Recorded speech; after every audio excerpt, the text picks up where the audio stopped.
A situation where your first opportunity now here as a head coach, how did it feel to get a win that was that authoritative and comprehensive, and in your mind, what were the keys to it? Yeah, I think we really came out with the right mindset. That first group really got us and established like our wheel. We picked up full court, really tried to put an imprint on the game, and then guys just filtered in off the bench and had an impact. Kevin's job of getting the group going, his ability to be a hub for us, rebound for us, come up with a triple-double, set the tone, and pretty impressive. Jacque, I got a couple for you. Just where would you say Seth's at? You know, he was unable to play in the back-to-back, then he has a big night tonight. I mean, where would you say his progress is at, and do you expect him to play this weekend in L.A. both games? Not sure about both games. Hopefully he gets here. It'll be good to see how he feels after this game. Said he felt good with the minutes tonight, so we'll just keep building.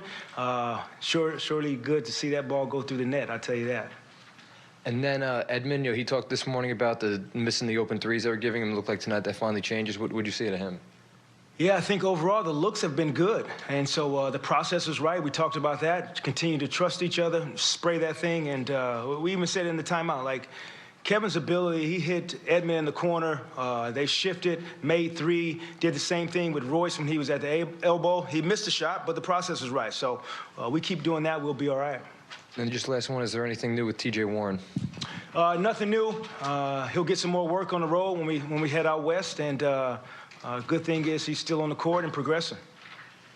Coach, just the number of assists you guys had. 30, Christian. Let's go. 30 assists. Come on, that's a good number. Yeah, is that a byproduct of defense leading the offense, or is that kind of just the offense, the half-court offense that you guys wanted to see out there? Yeah, I think overall, you know, we're putting guys on the floor, hopefully, that continue to play with each other and, you know, getting into the paint. If we can continue to do that, put pressure on the defense, we have multiple ball handlers out there. We can play small. Kevin can handle, which is, you know, very unusual. We can bring smalls in to set screens. So we're just taking advantage of the spacing, and guys are just playing freely, which is great to see. What did you think about the way Ben and Edmond played tonight? Yeah, great.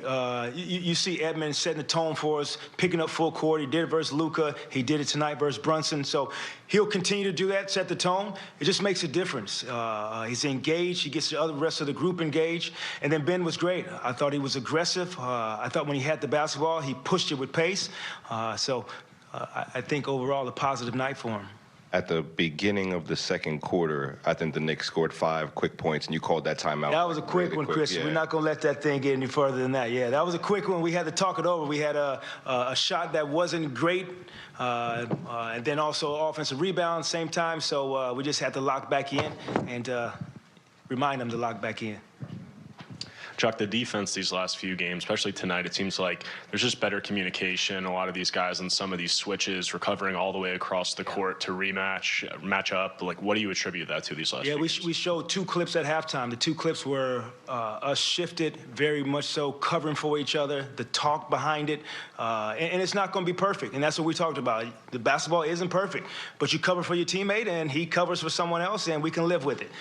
So I think that's where we're progressing and seeing, I don't know, guys not caring if they get beat. They're trying to do the right thing, but the teammates going to cover for them.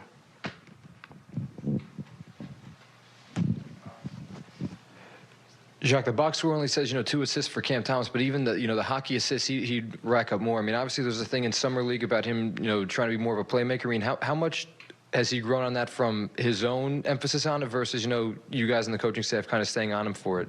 It's just growth as a player. I think Royal Ivy works with him on a daily basis, and he's done a great job of watching film with him, giving him the space to score, but also challenge him to grow as a basketball player. And that growth is playmaking. I mean, you saw at the end of the game, he can get a shot when he wants to. We can run flat for him like we run for Kevin. But his ability to continue to learn angles and when the help is coming, he's going to continue to get better. Going back to the defense, are there things, you've talked a lot about you didn't know how long you're going to be coaching, you're not overstepping your bounds when you were the interim. Now that you're the head coach and this is your squad going forward, are there things that you're going to be able to install defensively that you haven't had a chance to do that now you're going to feel comfortable in kind of drilling down and asking these guys to do? Yeah, I think overall you've seen a little bit of it. The ability for us to protect the rim is going to be huge. I still think that's important as a group. And that's going to be impacted by the rebounding piece. So if we can focus on defensive rebounding, we can take a big jump on the defensive end. We've already taken a big jump. Last 4 games, teams under 100 points, which has been great. So definitely concerted effort.